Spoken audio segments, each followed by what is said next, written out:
Welcome back, beautiful souls, to the Art of Aging Backwards podcast. Today, we're diving into a conversation that every woman walking through midlife needs to hear. The fear of losing our youth and vitality, the fear of what lies ahead, and the loss of identity that so often shadows this transition. Perimenopause is not just a hormonal shift. It's a profound rebirth. Yet, for so many women, this chapter can feel like standing at the edge of the unknown between who we once were and who we're becoming. In this episode, we'll explore how Ayurveda can gently guide us through this sacred threshold, helping us reclaim our radiance, vitality, and sense of self. You'll learn about what the terror barrier and the void truly are, and why every woman meets them on her path of transformation, how the brain and nervous system are affected during perimenopause, how to clear lifetime patterns and rewire your subconscious mind within minutes, the emotional landscape women move through in this powerful cycle of life, and the herbs and flower essences that can deeply support you as you awaken to a new, more radiant version of yourself. So take a deep breath, soften your body, and let's journey together beyond the fear and into the art of aging backwards. So, Sandra, tell us, how can Ayurveda support women in midlife who are feeling like they're losing their youth and vitality, or are overcome with worry and fear about what's next? What does this period truly mean? Thank you, Natalie, for this beautiful question. So, Ayurveda doesn't strive for perfection. It's all about balance. The basics here are the medicine. And when we look at the fear of losing youth and vitality, all of it arises from the emotional body. And you cannot heal symptoms, physical symptoms, with nutrition alone. And this is where Ayurveda truly shines, as a multi-dimensional medicine, which has its own branches specifically dedicated to longevity and aging gracefully. And it all stems from your input. Like I shared before in a Wild Voice Drop episode on pleasure, it's your ahara, everything you consume. The thoughts that you think, the thing that you see, the way you breathe, and how you perceive life through your senses. That's what truly shapes your reality and manifests as matter. So here, first, we need to look at your daily input through your lifestyle, how you think about yourself, and your relationship with your body as a woman in midlife. How do you see yourself? Do you see yourself becoming a dry raisin? Or do you see yourself feeling so deeply grateful for your body? Thinking thoughts like, I'm aging gracefully. I'm learning who I truly am beyond conditioning. And this is through lifestyle practices that Ayurveda truly helps you connect physically while clearing emotional clutter. Because emotions shape your reality, how you think and how you perceive yourself. And according to society, it's like you are failing at life in this time. But actually, in fact, it's the opposite. Ayurveda teaches that this can be the most expansive, uplifting, and supportive phase of your life. Only if you allow it to be. Oof. This makes me think about the terror barrier concept, Sandra. Oh my God, yes, the terror barrier. Actually, let's expand on that. Natalie, just tell us more. What Mhm. is actually like the terror barrier? And how is it related to healing? Hmm. Okay. So the terror barrier is that invisible wall between who you've been and who you're becoming. This is the process that happens that we all go through before creating something life changing, before manifesting your dreams. It's the path we take from being in our past and having the life or results we don't desire to actually having the life that we do desire. So, most of us meet the terror barrier not when things are falling apart, but right when they start to align.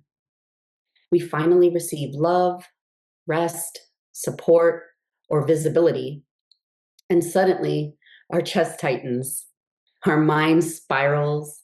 We want to run, control, or even disappear. And that's not failure, that's healing in real time. Because every cell in your body remembers what it felt like to be unsafe, to overgive, to not have needs met, to associate peace with danger. And so when you start to truly heal, when you start to soften, to receive, to let your nervous system relax and rest, the old programs rise to the surface. They say, no, we can't go there. It's not safe to relax. That's the terror barrier. And the terror barrier is a key concept in Bob Proctor's work, where he speaks on the psychological and emotional wall we hit right before breakthrough, when our old conditioning resists our new self image. And Bob Proctor was a teacher of human potential, one of the early voices who helped people understand the power of the mind and how our subconscious conditioning creates our results. He spent over 60 years teaching about mindset, energy, and what he called the terror barrier. That moment when fear rises right before growth. His work reminds us that transformation isn't about force, it's about reprogramming what we believe is possible. It begins in what he calls bondage, that space where you keep creating results you don't actually want. Maybe it's burnout, scarcity, overgiving, or cycles of self doubt.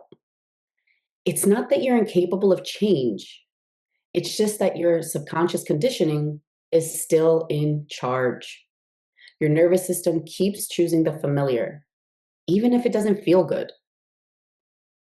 Then you reach the reason stage. You start to imagine something new: peace, purpose, freedom, fulfillment. You hold the vision of that next chapter in your conscious mind, but it stays an idea. You can think about it, even speak it out loud, but it hasn't yet been embodied. There's no action, no emotional integration, just a vision suspended in thought. And then something beautiful and terrifying happens. You become emotionally involved in the new idea. This is the conflict phase, where your body starts to feel the vibration of what you desire. The new frequency, let's call it Y, pulls you forward, and the old conditioning, let's call it X, pulls you back. It feels like tension, like fear, like everything in you wants to retreat. But this is the moment of transformation. It's the energetic tug of war between the self that's dying and the one being born. And the terror barrier often shows up right here when you set a goal that feels like a stretch, when you make a serious change in lifestyle, when you step out of your comfort zone, or when you begin living in a way your old self never allowed. It's the invisible wall between you and the good you're calling in. And Bob Proctor says it perfectly. When this happens, you have a choice. You can step back into safety and keep experiencing the same results year after year, or you can be courageous and experience the growth you've been seeking. I love that quote. And the beautiful thing is that when you understand the terror barrier, you stop mistaking fear for a stop sign. You start recognizing it as proof that you're expanding. And if you can keep breathing through the discomfort, if you can stay emotionally connected to the new idea long enough, your subconscious begins to rewire. The fear doesn't disappear overnight, but it loses its authority. And this is where freedom begins. So, freedom isn't the absence of fear. This is what I really want you guys to hear. It's the decision to keep moving toward what you love. Even when your knees are shaking and fear feels so big, that's what it means to cross the terror barrier. It's where the alchemy happens, where the woman you've always been meets the woman you're becoming. And the only bridge between them is courage. And that's what real healing is. It's not becoming fearless, it's remembering that you can feel fear and still move toward love, towards inspired action, and be the person you are capable of becoming. Do the things you envision yourself doing, and truly just enjoy the journey. Mm. And we need to really like pay attention as well. Like we take our projection from other people, and Mhm. especially like those ones like that says there is something wrong with you, but actually there isn't. It's just like you've been conditioned to believe that, and that belief is actually not your fate. I want you to remember that this belief isn't your fate. So instead, choose something different and ask yourself, what projection did I take in and turn into a belief? Because a belief is simply a repetition of thoughts, repeated again and again and again and again and again. But you can dismantle beliefs and create new ones that support the woman you are becoming. And perimenopause brings everything to the surface: fear, doubt, old wounds. And all of this, it's not a coincidence. It's your body showing you what needs to die within you so you can rise as who you truly meant to be. And here, it's really like up to you whether you see it as a curse or you see it as an opportunity to actually pause and ask yourself, why is this showing up in my movie? Why is this in my life? And what is the medicine behind it? And by just asking those questions, those important questions, this is how you rewire your subconscious mind, by shifting perspective. Because patterns aren't set in stone. You can rewrite them. And this is truly how powerful you are. And you don't have to believe that aging actually means losing youth. In truth, you are gaining youth, vitality, radiance, and wisdom, more than you ever had before. You hold the power to actually reshape that narrative. And it's like the season of autumn, showing you what must fall away. Are you answering the call, or are you hanging up the phone? I see so many women who are often afraid to actually dive into the inner work because they are actually scared of what they're gonna find. But let's reshape it. Let's rethink. This is like your greatest medicine of all. And it can actually, by doing this, it can clear lifetime patterns and shifting you from feeling so depleted to feeling alive and turned on by life in moments. What if you jumped? What do you have to lose? And what if you jump and it turned out to be like the best thing that you ever done? And what if this could be actually like the biggest gift that life could give you? Such powerful questions, Sandra. And actually, can you tell us how can you clear lifetime patterns and rewire the subconscious mind? Ooh, this is really interesting question. Very important question. And you Mhm. probably heard me mention the rebirth experience lately on social media. And here I want to share with you what this work really is, because it's not just another session, it's actually a doorway. It's a space where the weight you've been carrying starts to actually shift and a new version of you begins to emerge. And I created this space because I kept seeing women like in perimenopause quietly carrying so much, the pressure, the exhaustion, and the feeling that something is inside of them is shifting and no one seems to understand or even get it.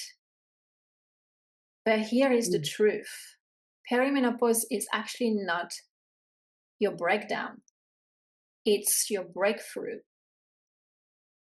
And this is where you can actually like release old patterns, clear emotional blocks, and reconnect with your energy, your vitality, and your true self, without even you having to relive your story. It's so deep and it's real and it's so transformational, leaving women feeling so much lighter, radiant, and more alive than they've ever been in years. And I want to share with you like a little story from a client. One of my clients, one-on-one client, came to me completely overwhelmed, anxious, burnout, and so disconnected from life and her body. And after just one rebirth session, something really deep and powerful shifted. Her body opened, her energy like instantly like softened, and within days she felt lighter, radiant, and more alive than she ever have done in years. And here is the thing, the ripple effect not only lasts just in that moment during the session, it's a ripple effect for days, months, years. It keeps unfolding. And 3 months later, she ran 2 marathons at 63 with no training at all, and just doing it from pure joy, like pure fun. And that's what really happens when your body feels safe enough to expand. So that she's not special. Everyone can have this. So if you've been feeling the stir, the whisper inside of you that says something really needs to change, this is for you. So message us the word rebirth on Instagram, or you can click the link in the show notes, and we will show you exactly how to step through this doorway today, because you deserve to feel your best. I love that, Sandra. Thank you so much for sharing that powerful, powerful example of one of your client experiences. That was beautiful, truly. And the rebirth experience is life-changing and mind-blowing. How you can shift your internal landscape and upgrade your life so rapidly. So we've been talking about the subconscious mind and body and how you can shift your energy. Now let's go deeper into how the brain is affected, if at all, during perimenopause, and how could that impact women in their daily life? Oh, such a powerful question. I love this question. And we actually not, I've never seen this question being asked before at all. Mm, And it's really interesting, because it's really important to understand that actually, like, your brain is shifting mhm, during perimenopause. And this is due to actually, like, because your hormones are changing. mhm, And more specifically, progesterone, which is your keep calm hormone that keeps you all together, if we can say mhm, that way, start to begin to decline naturally. And when this happens, the wheel of life starts to lift. Everything starts to shift. And you begin to see things as they truly are. And here there is no more like sugarcoating at all. And that can feel very overwhelming for so many women, because maybe you might be one of them who may have lived your whole life in a kind of a bubble. But here in perimenopause invites you to actually meet yourself and to face your shadow. And maybe you think like you are going crazy, but your body is recalibrating to a new frequency. It's rewiring itself so you can actually enter your next stage of life, menopause, free from emotional clutter, all projection, and patterns that actually not serve you anymore. And that is the journey of perimenopause. That's the initiation. And sometimes it can feel like you are losing identity, you are losing yourself. But actually, you are upgrading it. And there is that saying, like, when a new self is born, the old one has to die. And this is so true. And this is like truly like the essence of perimenopause. Because here you are standing at a threshold between who you were and who you are becoming. It's like that Bob Proctor concept, that mm, conflict phase. mhm. And it can feel like friction. But what if you breathe through it and did the inner work? This would help you move through it with so much grace and so much strength. And this is what we call actually like the void. So welcome to the void. So, talking about the void, Natalie, tell us, what is the void? And how does that impact your identity? Mm, the beautiful void. Yeah, we love the void. We love it. So, the void is the space between identities, between the version of you that's dissolving and the one that hasn't fully arrived yet. It's the quiet after the release, the silence between chapters, the moment when your outer world no longer mirrors who you are inside. And it can feel like nothingness, and like you've lost your purpose, your passion, your clarity, even your confidence. But I like to think about the void as the womb of becoming. It's the space where your old survival self disintegrates and your true self begins to emerge. It's not empty, it's gestating. And we all have a period of gestation with anything we do. It's where your soul reorganizes your life from the inside out.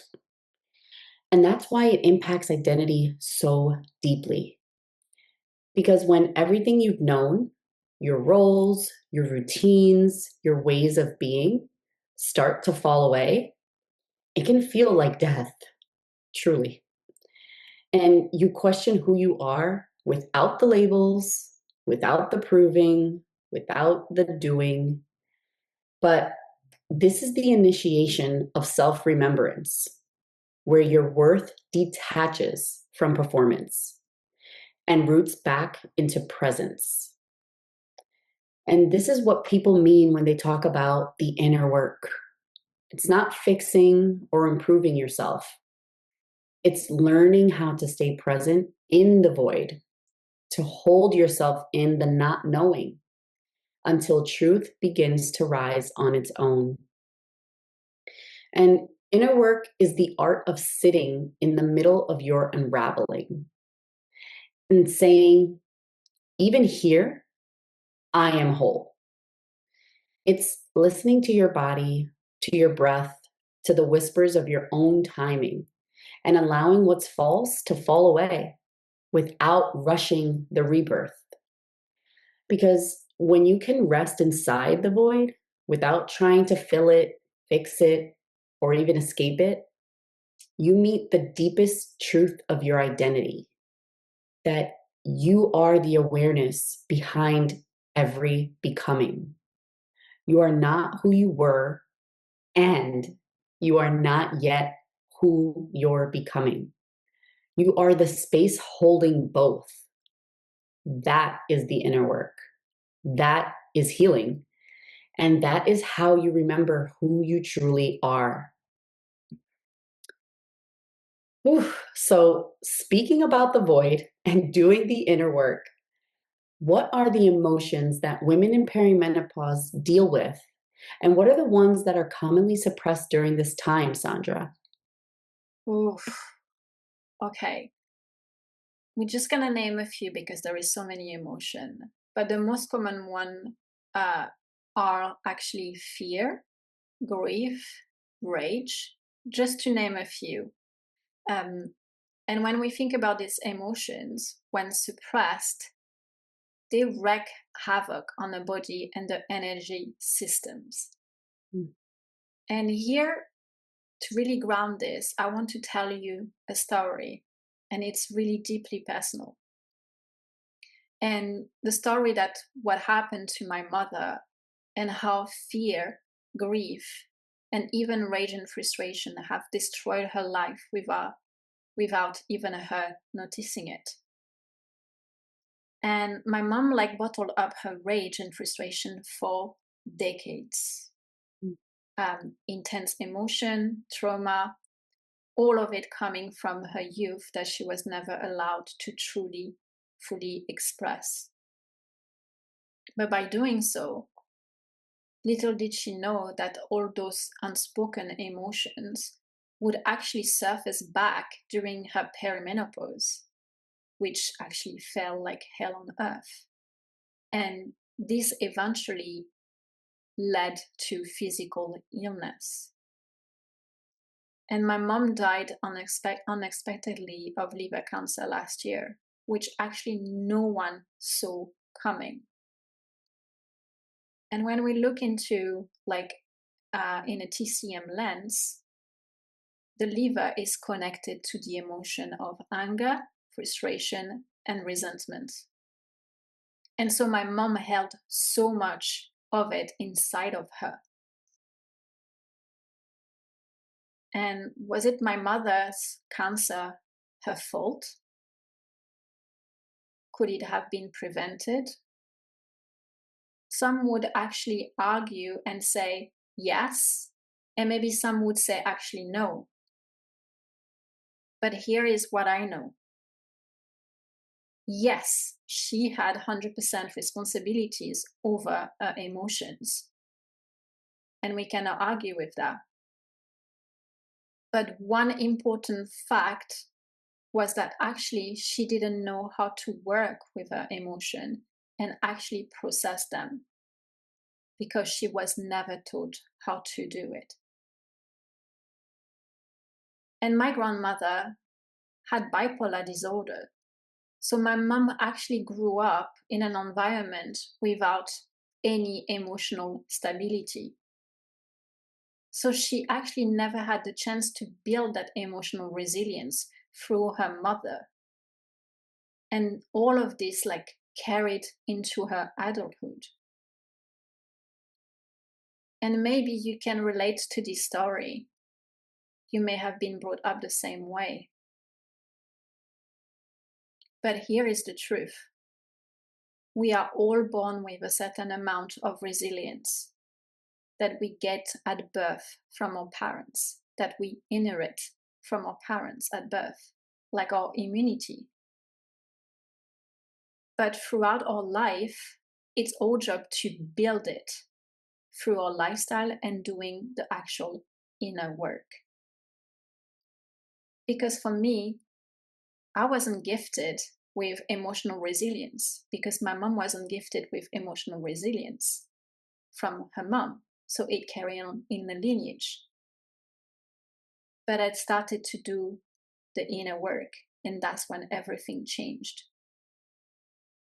And here I want to really emphasize that it's okay to have emotions. They're actually not your enemy. They are messengers.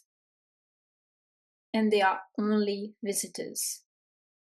And they are not meant to stay in a body and become stagnant in a body. They are meant to be felt, seen, and acknowledged to be fully processed. So here, instead of judging them, just get curious and ask yourself, why am I feeling this rage? What is this fear trying to tell me? Because your body remembers every experience, even if your conscious mind doesn't.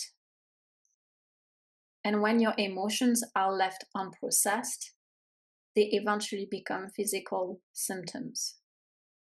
So here, the work is all about becoming a detective of your own emotional world by checking in daily. How am I thinking? How am I feeling?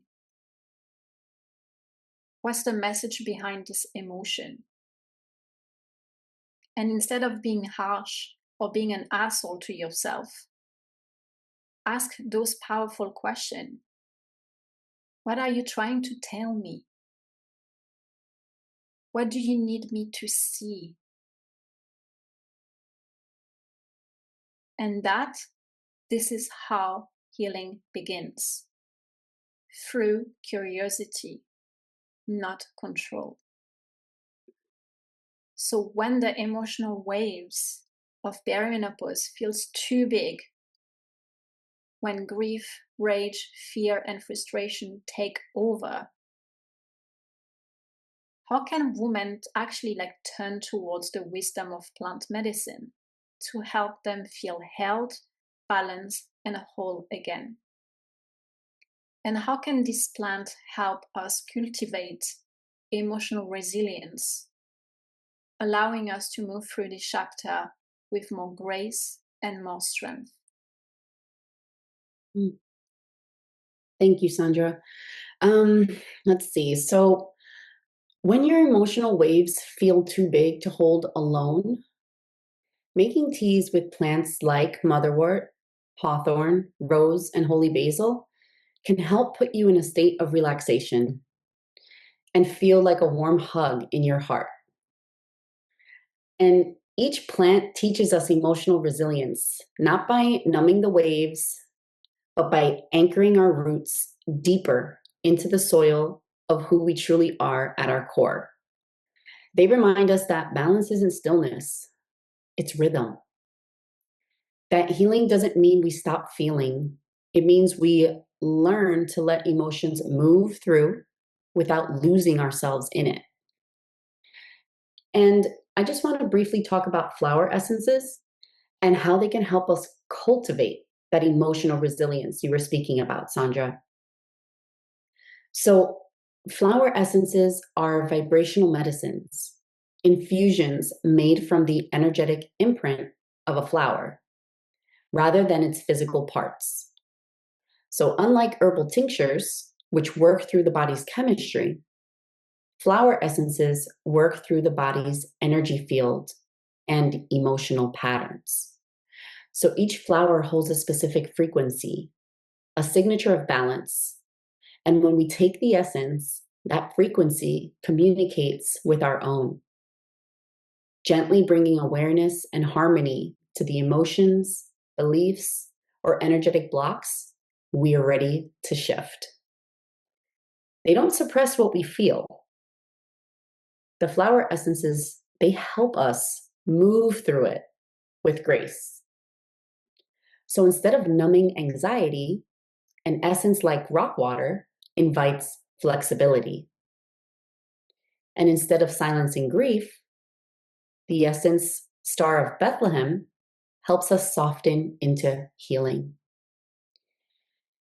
And I created a flower essence for myself to help me navigate a stressful period in my life. And I included the Bach flower essences walnut, rockwater, oak, and elm. And funny enough, the essences were mainly wood and earth elements through the TCM lens. And that is what my constitution is primarily. So intuitively, I created medicine for my constitution, which I thought was really cool. Anyways, I love including a powerful affirmation on my medicine when I make it for myself or my clients.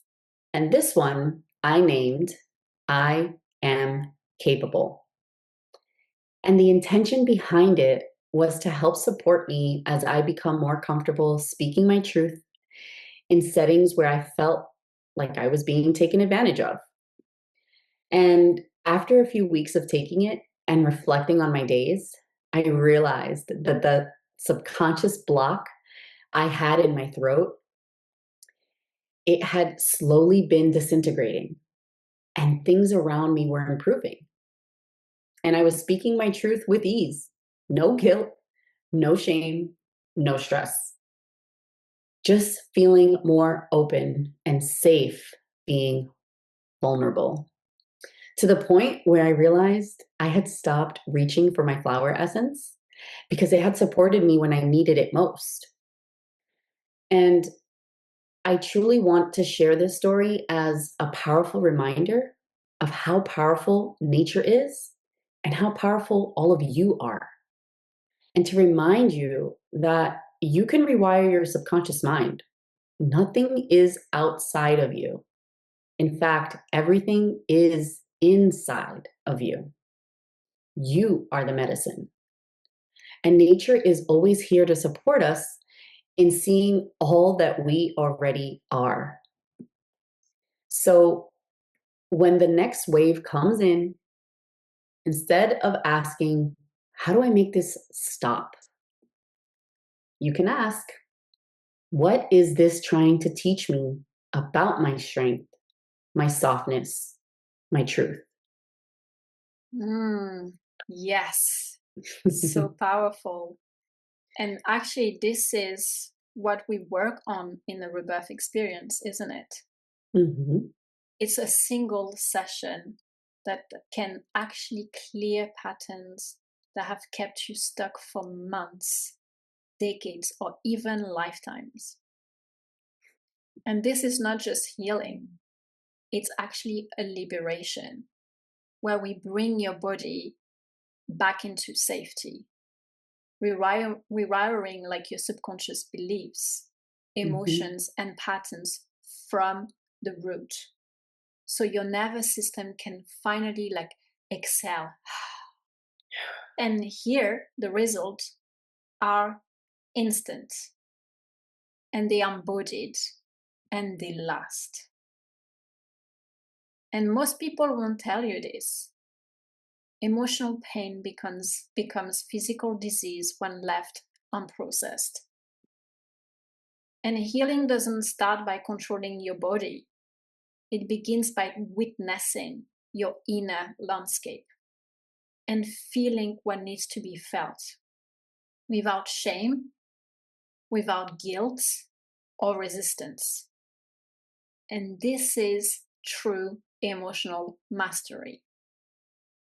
And this is like the hormone therapy no one is talking to you about. And this is the missing key for women in perimenopause.